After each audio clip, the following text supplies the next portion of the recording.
Sonička mi dala nenormálnu výzvu. Ja by som ti aj povedala, že ďakujem, ale ja nemyslela by som to úprimne, tak sme tu. Ale dobre, akože gratulujem ti k tomu, že sme ťa vybrali.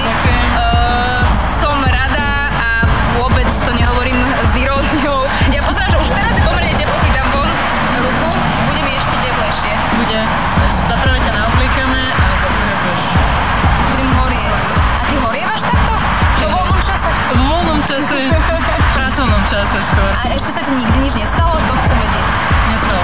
Ale ty si premýšľala nad tým. Premýšľala som, ale raz ma brat popálil, ale to bolo akože ešte pracovné. No, sľubuješ, že sa mi nič nestane, že dnes hovorím. No, tak poďme na to. A prosím vás, ešte toto vy doma neskúšajte, pretože ona je profík, pod jej dohľadom to ja idem robiť, vy sa nezapalujte. Jedine tak prevec, nejakú pek, ale to tu nie.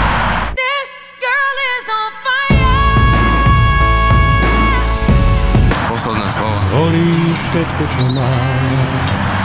Ja už neviem, ľúbte sa, milujte sa, množte sa. Mala som vás rád.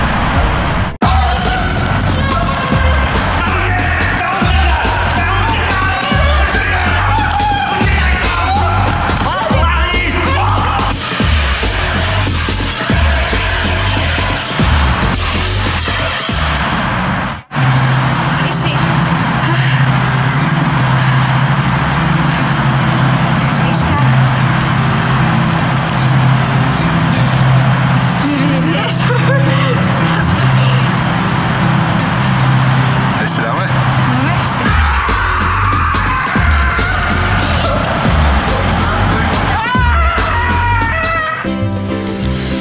Miška, tebe nestačilo? Ty sa opaľuješ?